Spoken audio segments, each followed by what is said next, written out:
That's like way too much math for me. I'll believe him. He can't glimpse her. Sure.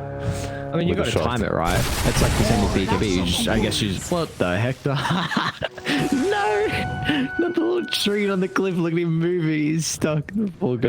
It's the obs, man. It's the observer. Oh, right. Yeah. For big brain plays from the Hawk. All right. Very interestingly done. What is that spray, actually? Who sprays that down bottom by the Radiant Secret? Sorry, the smoke can. Who sprays that? It's time to rush, man. It's time to rush. Oh, Ben 10 stuff. Oh, no.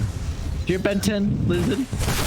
Man, stop making me feel old, please. Like, stop it with your no, generation. What generation are you even? Like, W? I don't even know. W. Boomers. Jesus Christ, I'm surrounded by them, actually. Ben 10, come on. Ben 10, let's go, dude. Ben 10 used to be the shit. Oh, love me some Ben 10. Has been killed. Yeah, yeah. My back suddenly started hurting. I don't Did you feel the aches? I can feel it.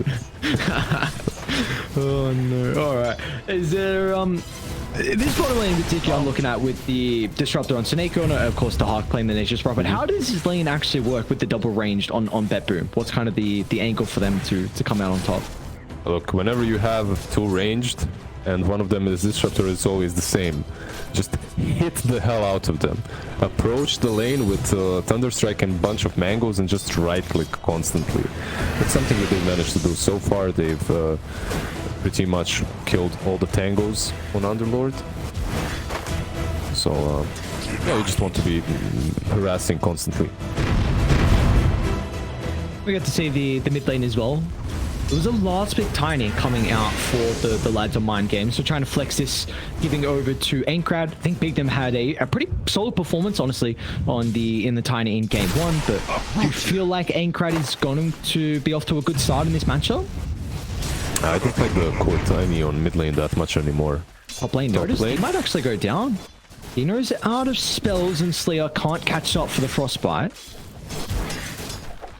He gets back, he has a couple of tangos, couple of branches, should be fine. But yeah, back to the Tiny, I don't really like it. We'll see, maybe Aincrad has something in store for us, but overall I'm not a big fan. The damage has been reduced right on the combo, and it can be done. I just like the puck way more overall.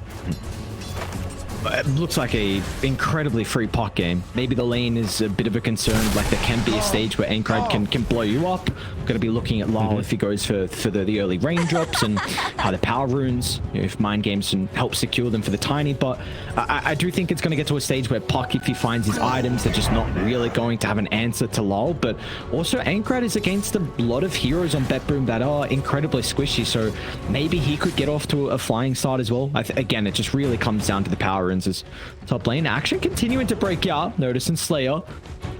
This hero is going to be forced back to the respective side. Crystal Maiden dishes out a ton of damage early on. So Beastmaster definitely feeling the pain there. Yeah, like you said, Tiny does have his targets. Disruptor and Nature's Prophet probably the easiest one to take down early on. For Puck, I think the setup is amazing. Like, this Dream Coil plus Mortimer's Kisses should do a ton of damage, if connected properly, obviously. When it comes to Puck's survivability, you have a lot of roots. It's not like the freest Puck game. You have a bit of Malice, you have Ice Path follow-up, then some Tiny Stunts. There's some of the rotations coming out though. Disruptor trying to help secure the water room for Lalo. You do, I guess, put Ankrad in a position where he has to drop the avalanche. Toss combination to get it. Top lane, Slayer though. Force Major. He's able to find the kill with the help of Notice. 2 points in the action. This is something we were speaking about off screen. Just the, I guess, Crystal Maiden answer into the Beastmaster has always been known to be able to deal with the summons very well. But again, Eastern Europe, they always have this a potential, and they always really like the axe build in general for the Beastmaster. Yeah, they just switch things up. Makes the lane a bit too... I mean, it doesn't make the lane impossible for you. If you go Boars versus Crystal Maiden, you're done. So, important that he did not go that route. Also, Crystal Maiden has been nerfed. Like, the hero is strong. She Sorry. Imagine Big Dude just trying to chase down Seneko. He's going to miss on the dual breath, unfortunately, into Hawk, even connecting as well with the Nature's Prophet, feeling the importance of helping his disrupt throughout, and well, he is going to be rewarded for that. Nicely done by the two of them. Top lane, noticed. Dino and Slayer into the Beastmaster. This is a pretty formidable lane for them to be playing into. Crystal Maiden, a decent laner, when, especially when you have a hero that's able to play aggressive. And I mean, we're seeing the Dawnbreaker do just that. Yeah, these two ladies definitely can destroy any lane. Like, so much damage, plus they cover each other's weaknesses as well, kind of. Dire's top tower It's a difficult lane even for a Beastmaster, because as a Beastmaster, when you have a boar, you can kind of play around that, right? Like, you can slow down a target, joke around, micro it, like slowly wear down the enemy heroes with spam. But with the axes, not necessarily. You just don't have enough mana at the moment, at least. Look at this, even the Nature's Prophet's going to try and TP in. So again, the importance of securing the power runes. Lol, forced to drop the coil. Holding back the side of Mind Games at the moment, especially with how low Force Mage is getting. It's like with the slow coming through from the Nova from Slayer, they should be able to enter the high ground. Double damage on Big Dude. That's a lot of damage coming through. Yeah, you see that liquid fire flying, you're like, ah, it's fine. Then it turns into a damn fireball with that double damage. A gift from the Tempest. Just what we were kind of mentioning earlier, just the importance of these power runes. It's really going to enable both the mid laners. Just watching something for the moment. Dino's closing the distance onto Notice, but the rotation starting to come out for BetBoom, and Dino maybe he's overplayed his hand. And scurry out to the tree line. Slayer's gonna have another round of the abilities up shortly to hold them back, but Notice as well with the Axis to cut through, and that is enough. 3 points in the Wild Axis secures a big kill onto the carry on Mind Games. Yeah, there's still no level 6 on the Prophet, so he couldn't really connect. He couldn't use the ulti as well. Perhaps could have used TP to get a couple of extra kills. That didn't happen. Radiant's bottom tower is under attack. So far, my biggest winner of all of this is Petushara. Back in we go with the Solar Guardian. Hang on, Dino. There's a lot of damage with Petushara. You were saying that because we're not out of the Underlord, and we've been free farming bottom, gets a little bit of experience up top, and then back to farming he goes. Yeah, he's having the best time of his life. The TP top, move back, free lane, absolutely no one messing with him down bottom. Is under attack. Free farming has plus 150 damage for the tower as well. Feels good, man. Dire's middle tower is under attack. Yeah, I'm wondering if they maybe abandoned bottom a bit too soon on the Hawk. Plus, he's buying a Midas, by the way. Okay, this is exceptionally greedy for a Nature's Prophet 1. I've seen a ton of ones, NP ones that is, but Midas, top tower is under attack. it's so rare. I know Kat was mentioning, I think after that game, just the timing with the Dawnbreaker feels like as a carry, this hero is probably at his strongest when he has that level 25 talent with the 2 Starbreaker charges. So what is your kind of read on this carry to carry matchup? Do you feel like the Nature's Prophet and BetBoom are happy to go late game, or can Mind Games, like, do they have a lineup that still can combat this? I think Cap was playing a little bit too much turbo. Like, because you're waiting for that level 25 as your first big impact. I know he said wait. No, I'm kidding. I know what he meant. Like, level 25 makes her a completely different beast, right? But she's strong before as well. I think your biggest impact is when you get Blink and Shard. If you're a core, if you're that position 1. But there are different players that go different routes. Like Echo Saber Shard, there is Dezo Shard as well. I think with that you're able to fight. And most importantly, you should be always one step ahead, at least in this early game. One step ahead of the Prophet. If he finishes the Midas, which it really looks like he will. Dire's middle tower is under attack. Option for Ankrad. Observer Sentry dropped from Seneko by the small camp, so they will scout up the tiny moving bottom with the invis. Seneko's going to try and get a couple creeps and then TP out. So this movement from Mind Games is not going to result in anything. Well, I guess securing the tier 1 tower, but they will not get a kill. Dire's top They had a tower is good under idea, attack. just a little bit too late to Radiant's bottom catch the tower Disruptor has on top lane. However, Slayer, No way. he's also... Oh, I see. man. He's under the... But too late. That's like the best possible time to move out of top lane, right? To move out to the woods. Dire's top Mid lane, tower is Aincrad under drops the attack. combination with the help of Dino connecting with the Radiant's haste, and middle tower there's is going to be under a little bit attack. of damage into the T1 mid as well. They also have the Jakiro starting to Radiant connect, structures and are fortified. also have 2 points in the liquid fire, so they're going to Dire's force top out a tower is glyph. under attack. That's also a big item. Radiant's middle tower coming up is for the under Tiny. attack. Already, hang on, orbs on cooldown for low. Nice waning rift, just gets out of Big Nim's ice path. You see Do they them. have a smoke? They don't, Dire's right? top No tower one. is under attack. Radiant's Oh, I bottom don't see tower one. is under attack. Although, jumping from Aincrad, they need the stun control coming through afterwards from Big Nim. The ice path still being on cooldown, so Lao Radiant's just middle tower is evades that under attack. attempt. Do you think maybe Tiny jumped the gun a little bit? Should have waited for the ice path? Yeah, yes, but you've also now secured a T1 tower Radiant's mid, middle so tower has fallen. It's a trade-off, right? You don't get the Yeah. kill, but you get the tier 1. Yeah, probably for the best. I mean, mind games early on, 3,000 net worth lead, 2 T1 towers, and you take a look at BetBoom's lineup, and you'd probably expect them to be the ones that are kind of controlling the tempo early with the Beastmaster, with the Nature's Prophet. These heroes are very good at taking objectives. I think it's about the supports and how much they can do. On the side of mind games, your supports are constantly active. Dire's You don't middle need tower ulti is from under Jakiro to be attack. active, right? Like, you don't need Crystal Maiden's ulti as well. Meanwhile, on the side of BetBoom, you do need this combo. You need Recoil plus the Mortimer's Kiss, or something similar, Roar plus Mortimer's Kiss, right? And so far they haven't found these combinations. I'm concerned because I thought this was going to be a lineup on BetBoom that would be Radiant just are chaining scanning. kill after kill, especially with the... Like, the Disruptor is a hero that if the Disruptor gets runner, you lose a lot of the effectiveness out of the glimpse. And this is a lineup that I really thought it was going to be BetBoom, the ones that are controlling the tempo. So what are we looking for them early to be able to put them in a position to maybe start to get a little bit more active on BetBoom?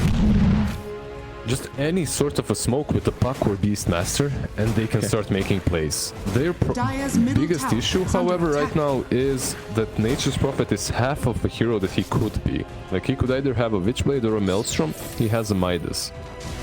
So, at the moment, perhaps they've just conceded the early game and they're like, yeah, we have a Midas on our position 1 that's usually very active. Let's just wait out spells bottom lane, Big Nim. Yeah, they'll get Big Nim down bottom at least. So was trying to play around the Observer Ward, dangling his life and forcing BetBoom to overreact to the Jakiro, but finally they will secure the kill. Looks like the Wrath of Nature, according to Hawk, who's actually the ticking blow, and now top lane as well. Who's going to get more active as they scout out Slayer, just overstepping the boundary. There we go, a couple of kills. That was also set up thanks to Notice having the Hawk in the tree line.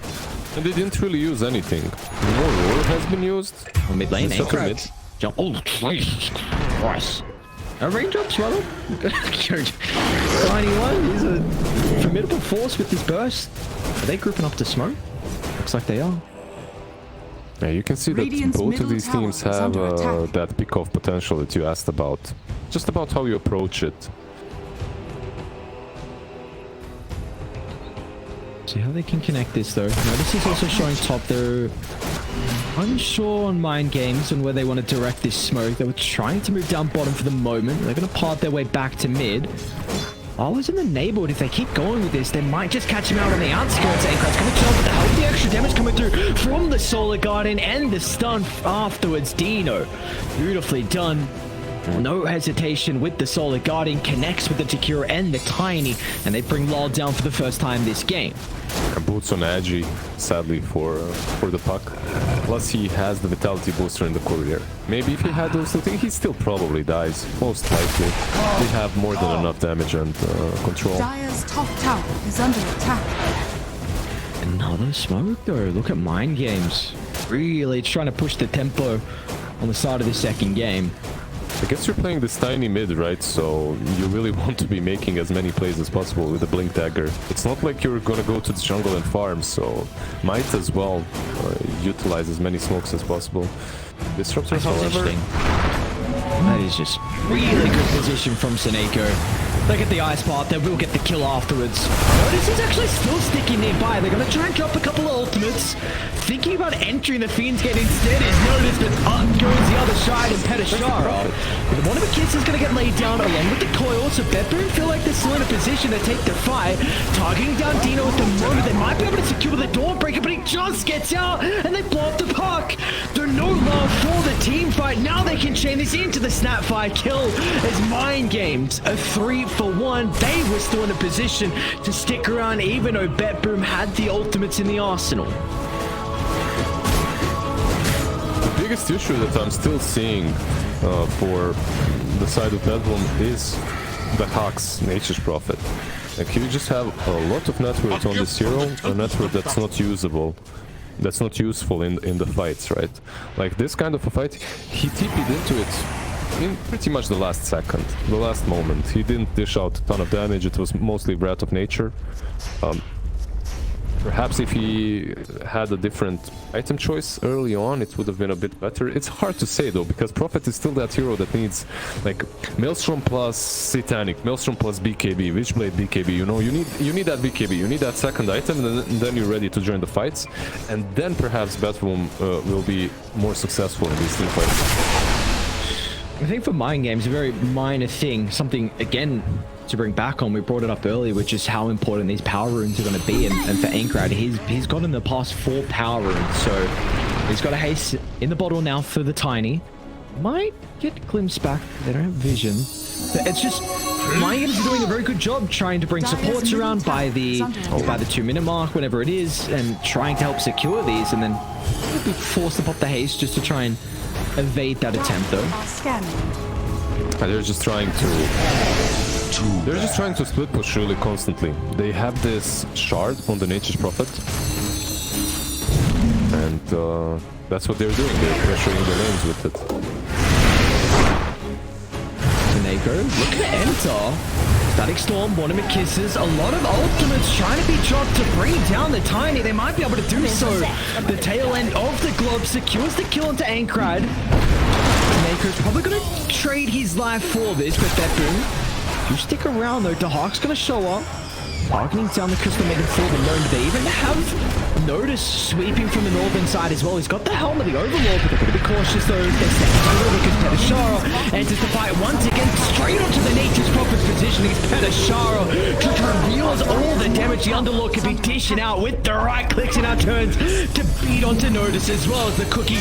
Not enough to reposition to the north, and they're going to chain this into another kill on the Snapfire as well as Petashara. Oh my lord, the Underlord after 279 damage with the Atrophy Aura. Was that the best Fiend's Gate in of the DPC so far? It just gets on top of the Nature's Prophet so easily. Dishes out a ton of damage. Now has a casual DD plus 400. I'm wrong. Yeah, cool fight overall. This is, I believe, how BetBoom initially wants to take fights.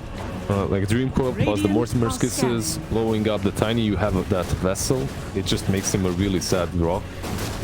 So, it's just that the answer from Mind Games was a bit too good.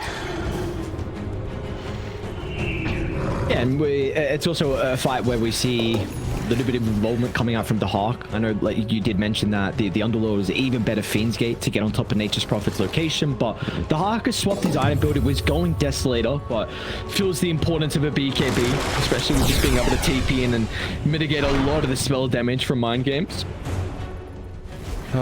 Yeah, like the BKB is good, but how much damage will we be dishing out in these fights now? Right-click damage, that is. Is that a concern though? Because Radiant do have a lot with their ultimates. If they execute it well, they will have a lot of damage, I feel like, with them, I should say. Roar? Solar Guardian again. They're going to be forced to drop the Static Storm just to secure the kill, but they want to go back in now. Not a heavy commitment now with the Mortimer Kisses from afar, but Dino's able to reposition thanks to the 4-star, and now Park Angron. He's Nice jump to the pit. Nice spot for the fall. The cookie down to the right side instead, but Aincrad still able to close the distance with a combination. 1-2 punch, and that's enough as Lal's gone.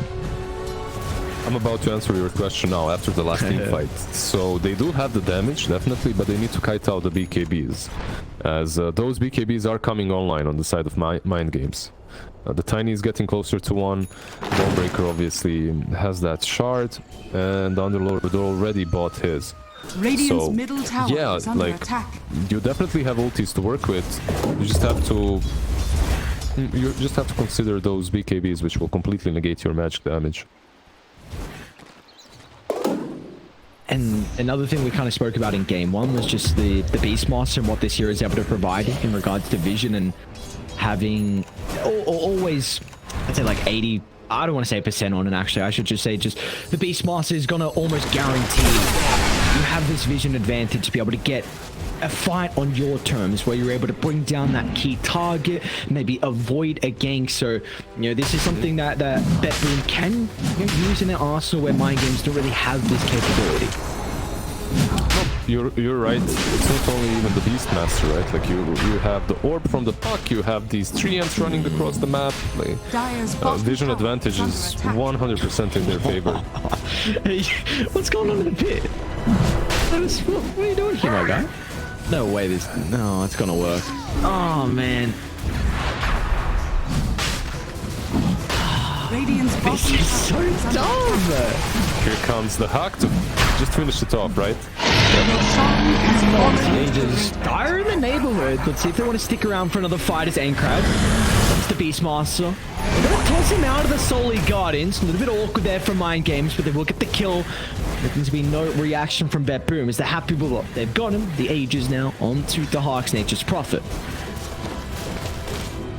And this next fight could be quite solid for BetBoom. Once Beastmaster is up, you can instantly smoke up, find the target. As the Hawk, he's in a spot now in which he doesn't really care if he dies once, as he has the BKB and the Aegis, so he can just respawn and pop that BKB, fight on or TP out. Double damage. So what's the play for Mind Games knowing that BetBoom have this Aegis advantage as Aincrad and Petashara just Fiends Gate straight onto the Disruptor's location, so quick and easy kill. But what's the read from Mind Games? Even though they're down this Aegis advantage, you still feel like they're in a position where they can take fights, or is Petashara nice reaction with the BKB? He's going to turn a couple of swipes although the Sprout with the Hawk. Some breathing rooms. Force Mage is going to be okay. Dude, this guy is a menace. You know, sometimes you see an Underlord and you're like, yeah, this guy goes in front of my tower, spams firestorm, whatever. But this man is just all over the place. He's just making kills on one side of the map, then the other.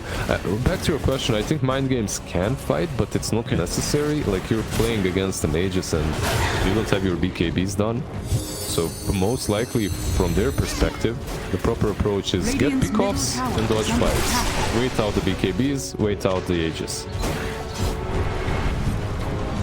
Boom, they wouldn't be the ones forcing fights, so Jacobus fall, leading to the jungle, Petashara. Just out of range, the Hawks going to TP behind, and now with the bonus health coming back from the Solar Guardian, they'll secure the kill, and they can turn to the Dawnbreaker afterwards with the silence that's preventing the Starbreaker from the Magic Immunity. Now Mind Games, they committed into a bad fight as the coil locking the Tiny into place so the Hawks can just freely siege from the back, and now they can turn their attention over towards the Crystal Maiden as well as BetBoom find a fourth. Yeah, why do you commit to that? I just told you guys, chill out. Wait out the Aegis, wait out the BKBs. I mean, that fight would be different if they have BKBs. Perhaps they'd be able to fight. Perhaps you can go into that Static Storm and Mortimer's Kiss. But unfortunately for them, they decide to take the fight, which was, in my opinion, completely unfavorable. And they lose, what, 4 heroes? Yeah, it happens. It also gives a lot of advantage to BetBoom. Now this Nature's Prophet doesn't only have a BKB, he actually has that Desolator completed. So he's no longer these two greater treants. He actually hits hard himself now too. Dire's top tower has fallen. You're putting a lot of importance on the BKBs for mind games and how that's able to mitigate a lot of the damage from BetBoom. And well, we already see the read from Seneko. First item Veil instantly into the Aghanim Scepter, and it's honestly going to be a pretty decent timing with the Scepter. They're giving him a lot of this safer farm, I suppose, and with the Veil as well, he's able to do waves somewhat faster in camps as well. Fight breaking out. Also going to drop the coil on the Jakiro, so nice delta spot from the lads in mind games, so only make sure they feed away one kill.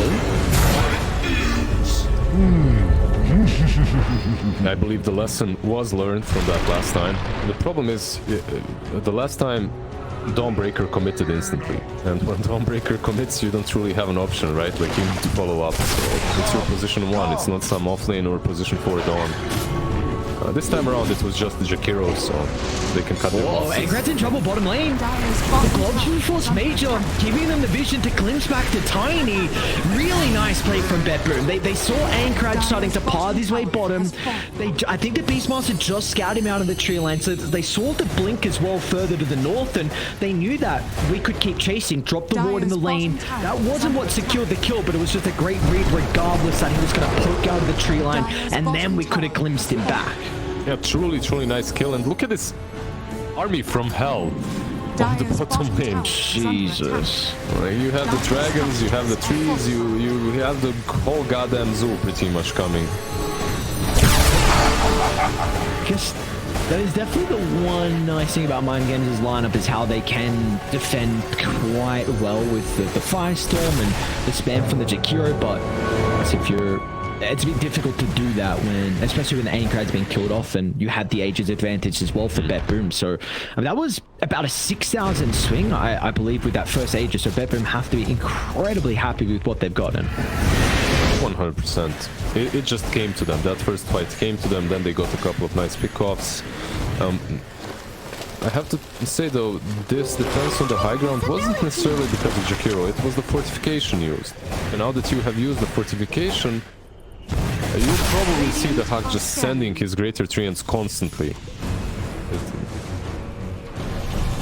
Lane should be killed off. Seneca's really making him work for it. Now the TPs are starting to rain in. Val joins the engagement. Well, holding back the Crystal Maiden for the moment. Ball's going to be protected.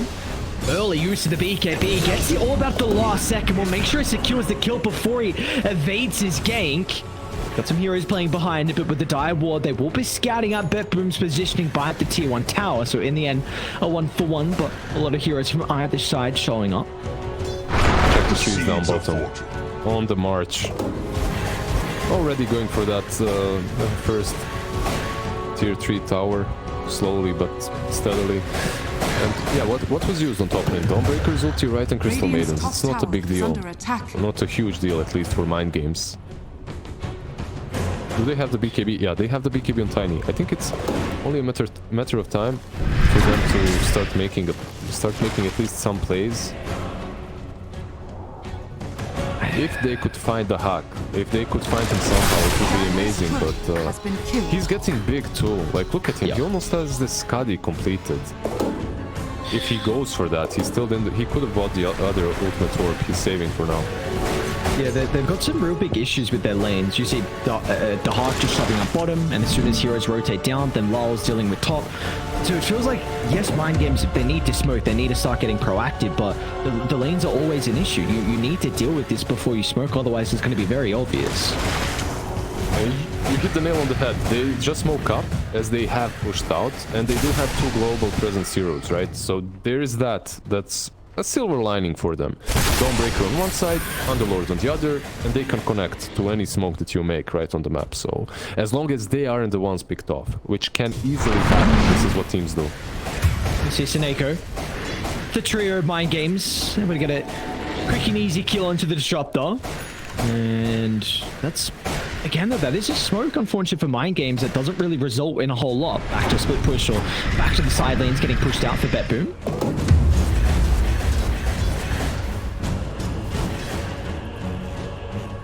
Getting very close to some items. In fact, the Hawk just completes the Skadi. Disruptor is 700 gold away, under 700 gold for the Aghanim Scepter. What's going on through the tree line here? Slayer and Force Major. Out on the out a little bit for the moment. Force Major's able to get the cookie away, trying to protect his ward on the high ground. This agonies that you just noticed, that you just called out from Disruptor is probably going to be the biggest game changer. Oh, he actually finished it. Okay, okay. Did he sell some? Oh, I sold his veil. Okay. Yeah, yeah. It's the biggest game changer. I don't even mind selling that veil actually. This'll come in handy. Complete the axe. This is not good now, because this fight could secure second Roche, and all of a sudden we saw how fast Radiant pushed. So they might have just caught a glimpse of Disruptors there with that ward. This is huge for Mind Games, because now you're going to have the read to pop BKB instantly as soon as smoke gets pop, or at least early on. You can't wait to the middle of the fight. Oh, great reactions. Ankrad, a blink into the toss away. They're still going to get the glimpse of the big them. Back inside the river he goes. Ankrad's going to try and find an angle into the fight. They got the Phoenix Gate as well. Look at the backline. Jumping to Disruptor. Static Storm's going to get rated down, but the BKBs have already been utilized, but it will not matter. They're turning towards Penishar. He's going to try and free pass inside the river, but now they're controlling up Dino as well. Stuck inside the Sprout and the Spoil as well for good measure. But Dino, he doesn't get any usage out of the Solar Guardian as the Hawk finds a triple kill. Is now going to turn towards the Tiny, but health pool slowly falling for the Nature's Prophet. Ankrad's able to secure the kill, but it comes at such a grave cost as Mind Games lose 3. They might lose their supports as well as Slayer. Back up shortly. Lol. Continue with the chase, but should not catch up. Should not catch him, and should go back to the pit, as Roshan will respond in 5 seconds. You made a really good call. They did see the Aghanims with the ward on the high ground, and that's one of the reasons why they committed for the fight. They used the BKBs properly, like you said. It looked like, yeah, sure, we can do it, guys. Come on, we pop the BKBs, we fight. You're still kinda in the middle of this Nature's Prophet that hits extremely hard with the Dezo, with the Skadi. You didn't utilize Dawnbreaker's ulti as well. She was just there in the middle, hitting with the blink, with the Solar Guardian. She died before she could actually... sorry, with the blink and Starbreaker, so she died before she could use Solar Guardian. A little bit of... damage issue coming for Mind Games, really. Like they just don't have enough. You see the read as well. Tiny's working into the hang on a second. Finishes what? Penishara! You got no one nearby. Victim's now got to join inside the rip, and he's like, alright, I'm going back through the rip, but no study what? Now the Underlord is clinched back in the river. What is that call? Penishara and Bigden just giving freebies over. And the gem, you know, they came bearing gifts. They truly came bearing gifts, plus they don't have any buybacks. Keep that in mind. Had to buyback on the Jakiro. Crystal made a bought back last fight as well. But don't hang on. Those are your heroes to defend high ground. Oh, yikes. That's not good, Lizard. That's it. A full set at least. Maybe even melee on another side. Hey, hold your horses. They didn't reach the high ground just yet, but like you said, it's kind of inevitable. They are getting closer. They're pushing in top and mid lane. Yeah, I don't see how they defend this. It's going to have to be something incredible. Anchor? Sneaky Bean's gonna do nothing versus the leash, but Dino feels like he's got an opportunity to jump them behind, but now the Sprout. Again, what can the Magic community do to protect the Dawnbreaker, the Roar, as well as the chain control is ever so perfect as BetBoom. They get the Dawnbreaker, they get the support as well in the backline. I think it was Slayer that was killed off simultaneously. Maybe it's not only two sides. Yeah, maybe not after that fight. At least you got to buy back on Dino. And Lord's back alive as well. Oh, Lyle's 25 too, so he's got the BKB piercing with the coil. Got a lot of answers for the items. Might have bitten off a bit more than he can chew, but you were mentioning the damage being an issue. Still stuck inside the pit. Look at the first life. Static Storm not doing a whole lot. Mind games. Able to safely retreat back to the fountain, but again, it's Village of Space. Second full set of barracks claims. It's just zoning, you know, you buy that Agnes on Disruptor to be a zoning Static Storm kind of a guy. Yeah, he's just playing with his food right now. Dire's bottom They've got no answer. Oh no. You buy back on Dino and you get nothing out of it. Looks like they did leave one Rax at least.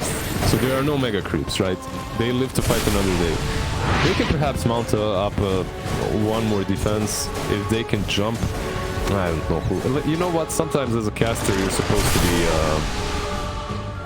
you know, silver lining kind of a guy. Always find the positives, but it's so hard for mind games at this point. If they could jump the Disruptor or the Puck somehow and blow him up, it would be amazing. But this build from Puck as well, it's not something that's super conventional. He has Sanjin Kaya, Power Treads, Spirit Vessel and BKB. Like he has the 3k damage pretty much when 3k HP, sorry, when that's on power on strength power threads. So he's going Revenant's Brooch as well. Brooch. So interesting for the Puck, the item build. I wanted to go Silver Lining, but we're not going to have an opportunity just yet as BetBoom. Yeah, nice scan though from Mind Games. They do have a decent ward to be playing around. Go on the front line. They're going to try and chop the Puck to the wall. Breaking the combination. Notice he's got a second ward to play with as well. And meanwhile, they just haven't got on top of the Nature's Prophet. So the Hawk eventually will have a free fight. But they don't even require much out of the Hawk for them to secure this team fight victory. As they've locked into the Underlord. Water kisses inside the Sprout. The Hawk is just right-clicking ever so towards the bottom in front of the high ground. The Hawk joins low, then puts multiple heroes inside the grave. As Mind Games, they're lacking buybacks and they're soon to be lacking Anchorite as well. Dude, this Sprout leash is just tearing them apart. They've got no answer to it. And it looks like BetBoom are going to be able to secure their first series victory of 2 or 3. Crystal Maiden's doing it. Major, let's go. Wants a clap as well. A high five, but will not get one. In fact, unfortunately, drop the G's and give over the victory to Bet.